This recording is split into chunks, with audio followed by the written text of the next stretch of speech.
Bueno, parceros o parcero o parcera o una única persona que esté viendo este video o varias personas que estén viendo este video, lo prometido es deuda. Yo prometí que iba a estar grabando y documentando absolutamente cada cosa que pasara con este proceso de tratar de escalar la fotografía deportiva lo más que se pueda. Y el anterior video que vieron probablemente es avisando de que me llegó un correo de un equipo de fútbol que se llama el Phoenix de Stoke, Phoenix de Stoke, que es una ciudad cerca de aquí donde vivo en Sherbrooke, y me dijeron que estaban interesados en mi oferta de pues trabajar gratis, obviamente, y que iban a llamarme, y bueno, que iban a llamarme, no, que podía ir a los entrenamientos, pero que comenzaban en mayo. Bueno, eso me motivó un poquitico y me dio la excusa, me dio el pajazo mental, la verdad, pues de que tenía que invertir en un lente de mayor calibre y de mayor alcance más que todo. Y me compré, intenté averiguar un poquitico qué funcionaba para mi cámara. Tengo una Sony A6400,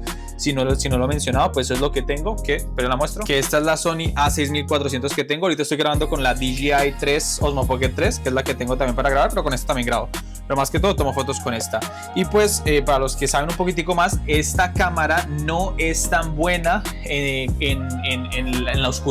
No tiene tanta capacidad de ISO y se granula un poquitico más. Pero tengo con esta cámara el lente de 15, ¿qué es? De 16 a 50 milímetros. Tiene un zoom decente, pero no lo suficiente como para hacer fotografía deportiva, ya que necesito más alcance porque no puedo estar encima de los jugadores o de cualquier deporte.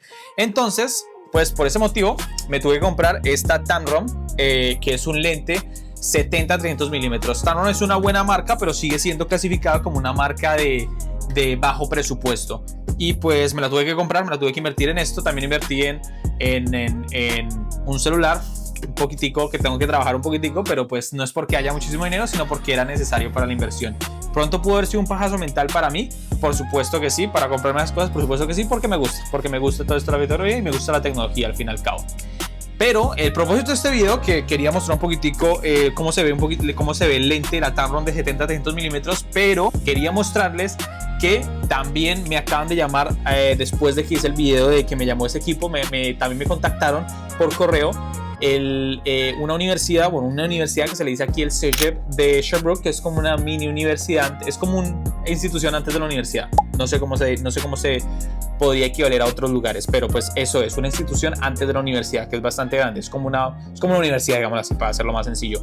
Me contactaron y me dijeron que podía ir desde febrero ahorita, o sea, desde febrero 6, ya hay bastantes torneos, me mandaron el calendario de torneos y me dieron la autorización de poder ir personalmente a tomar fotografías. Y también me contestó al mismo tiempo otra entidad sin ánimo de lucro que también hacen deportes y actividades para también gente con dificultades de movilidad y también no, para básquetbol y cosas así, para poder ir. Entonces, y eso es ahorita. Entonces, pues obviamente me dio la necesidad de poder probarlo, demostrarles y documentarlo un poquitico más. Y ya, eso quería contarles más que todo. Voy a mostrarles el lente. No lo he abierto, entonces venga, lo pongo acá. Les muestro el lente. La primera vez que hago un unboxing, perdónenme si no soy tan bueno con esto. Malas instrucciones en chino, mandarín, lo que sea, no sé.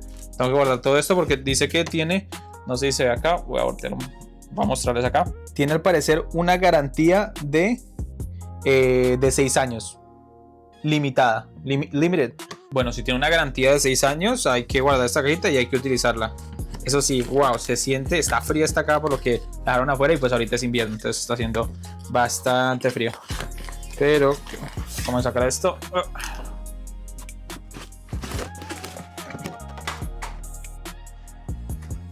¿Se imaginan? Boto el lente. Bueno, aquí está el lente. Venga para acá.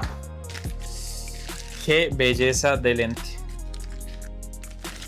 Wow. Miren esto. Jamás había destapado un lente nuevo. La cámara sí es espectacular, pero miren, jamás había levantado. Viene con su no sé cómo se le dirá la verdad, pero viene con este tipo de tapas. ¿Para qué? No lo sé, para ser sincero, pero aquí viene con esto. Como les digo, 300 milímetros. Se siente, no sé si escuchan, pero ASMR. No sé si se escucha, pero espectacular. El lente, la tapa, no, todo se ve una calidad excelente, la verdad. Bueno, este es el lente, se los quería mostrar un poquitico. Probablemente van a ver próximos videos de yo utilizando esta cámara y tratar de ver cómo le puedo sacar el máximo provecho a esto, porque ya no la compré específicamente porque fuera para fotografía o para que fuera para fotografía deportiva. Sirve bastante, por supuesto, más de lo que tengo, pero pues tengo que mantenerme con los materiales que tengo y ya, además de esta inversión y también que invertí en el nuevo iPhone, para que también me sirve para fotografía un poco de más larga exposición en partes nocturnas, y también videos de larga exposición en partes nocturnas que de pronto esta cámara no tiene tanta capacidad. Para video tengo la DJI Osmo Pocket, que es muy buena en videos nocturnos, en situaciones nocturnas, pero en fotos la Osmo Pocket no equivale a las fotografías de esto, pero el iPhone 17 Pro Max sí, en fotografía nocturna. Entonces también puede servir de pronto en momentos de baja luminosidad en partidos o algo, y me estoy haciendo es un pajazo mental de algo que aún no ha pasado, pero por si pasa, prefiero estar preparado con algo que sin embargo cuesta dinero, pero que es más económico que comprarme una cámara mucho más potente, digamos como la Sony A7C, si no estoy mal, que es de 55 megapíxeles, full frame, pero que tiene muchísimas más capacidades, es mucho más reciente y pues ayudaría mucho más, pero es mucho más costosa, cuesta $5,000 canadienses, y pues así como no tenía dinero para esta ni para el iPhone, pero logré por lo menos poder financiarlo para poder pagarlos con más flexibilidad y no joderme en el intento, pues por lo menos me sirve bastante esto mientras tanto. Así que se me alargó un poquitico más el video, no quería que fuera tan largo, pero quería compartirles esto, como dije, como prometí. Y nada, nos vemos en un próximo video, probablemente un poquitico de más cosas con esto para intentarlo, para practicar, y me acompañen en ese proceso para practicar con este lente, a ver cómo me va con esto. Como les digo, nos vemos en un próximo video, pase la chimba.